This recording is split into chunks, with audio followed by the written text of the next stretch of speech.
A group of friends decided to divide the $800 cost of a trip equally among themselves. When two other friends decided not to go on the trip, those still remaining divided the $800 cost equally, but each friend's share of the cost increased by $20.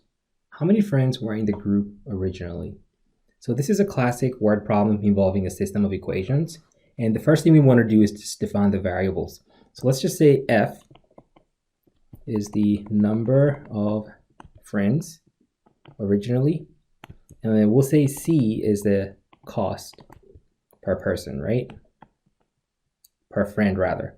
So if you're gonna come up with an equation, the original plan was to take the total cost of $800 and divide it among F friends, and the cost per person was gonna be some C value, some dollar amount.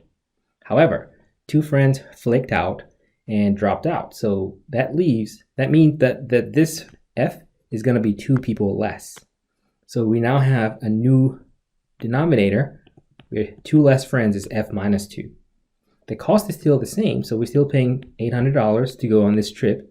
And here's what happens to this cost.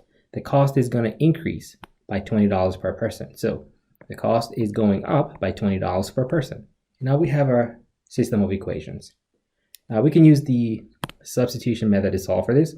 We already have C isolated, which means we can take this fraction and plug it in here in place of C, right? So we would have 800 over F minus 2 equals 800 over F plus 20.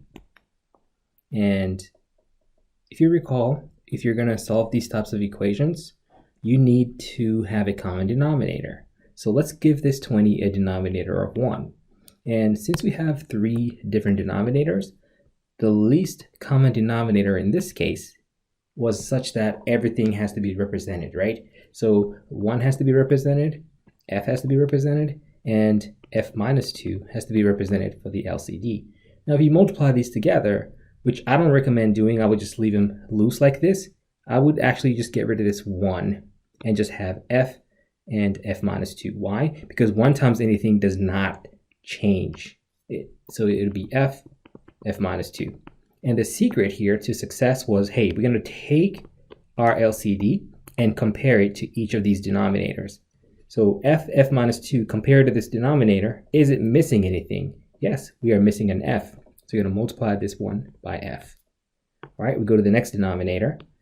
This F compared to our LCD, is it missing anything? Yes, it's missing F minus 2. So we multiply this by F minus 2.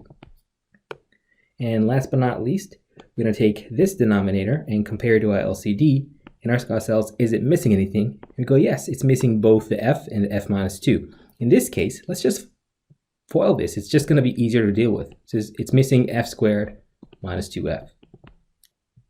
So now we have 800F on the left side equals, distribute that 800 here. We have 800F minus 1,600 plus, we're multiplying the 20 distributed in here. We have plus 20F squared minus 40F. And when you look closely, you find that you have 800F on the left side and also 800F on the right side of this equation, which means those cancel out. So those are gone. And if you look closely, you'll see that we now have a quadratic equation that has formed. So let's move this up here, and we have to solve for this quadratic equation. I'm going to write it in the correct order, which is 20F to the second minus 40F minus 1,600 equals 0. We set it equal to 0 because we want to solve this quadratic equation. And remember, when you're solving quadratics, you factor. And the most basic form of factoring is using the greatest common factor, right? So you can factor out a 20, and that leaves you with F squared minus 2F minus 80 equals 0. So focusing on this part right here, we can use the X games, right? Product and sum. Product is A times C, the sum is B. So what multiplies to negative 80? And when we add those numbers together, they add up to negative 2 rather. So what multiplies to negative 80 and adds up to negative 2? And if you just use the process of elimination, you'll see that 10 times 8 is 80. but we wanted a -2 when you add them together, right? So that means we have to make the 10 a negative. And effectively, we have factored this. It is now f minus 10 and f plus 8 equals 0. And of course, you set each of your 3 factors equal to 0 to solve. The first one is 20 equals 0, which doesn't make sense. So we typically just toss this answer out. And then f minus 10 equals 0. You add 10 to both sides, and you find f equals 10. And last but not least, you have f plus 8 equals 0. Subtract 8 from both sides, and you find that f equals -8. Well, we've defined f as a number of friends. You certainly can't have a negative number of friends, so we have to toss this out, and we would say, yes, we had 10 friends to begin with. So you would shade 10 and write in 10, and move on to the next question.